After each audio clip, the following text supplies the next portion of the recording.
એટલે નાસડિયા હથિયાર ઓખાજા બેલી આ મૂળું માણેક જ્યારે બારવટે નીકળ્યો ત્યારે એની બેન બારવટામાં ભેલી આલી છે મારા ભાઈ તને તલવાર નો મૂકવા દો, જરૂર પડે તો હું ધીમાણામાં ખપી જાઉં, હું મારી ખોટીએ બટ્યું ભલે નીકળી જાય, પણ મૂળું માણેકને એની બેન દેવુબાઈ કહે છે તને હથિયાર ન મૂકવા દઉં.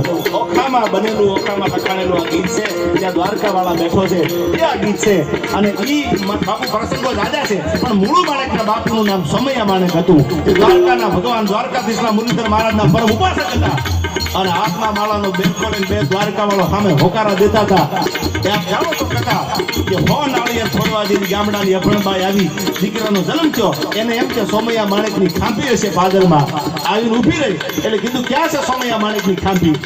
એ તો જીવતો માણસ, એની ખાંભી થોડી હોય. એ કે મેં તો માનતા કરી છે હો નાળિયેર એના માથા ઉપર છોડવાના છે. ડાયરામાં માળા ફેરવતા સોમૈયા માણેક, ત્યાં કોઈ આવીને દાંત કાઢતા કાઢતા એટલું કીધું દેવજા દીકરા થોડી માનતા પૂરી કરે, તું દેવનો દીકરો થવા બેઠો છો, મારા હાથમાં લઈને તારી માનતા પૂરી કરે. કોઈ ગામડાની અભણ બાઈ આવી છે ગાડું ભરી નાળિયેર લઈને, તારા માથામાં નાળિયેર ફોડવાની વાત કરે છે. દેવજા દીકરા તોજી માનતા પૂરી કર.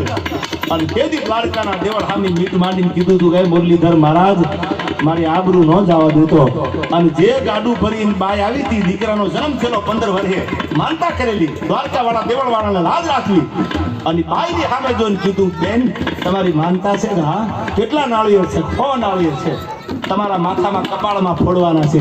પણ મને માફ કરજો, બેનની આગમાંથી આહુડા પડતા હતા, હું ગામડામાંથી આવું છું, મને તો એમ કે સોમૈયા માણેકની ખાંભી હશે, મને ખબર નહોતી કે તમે જીવતા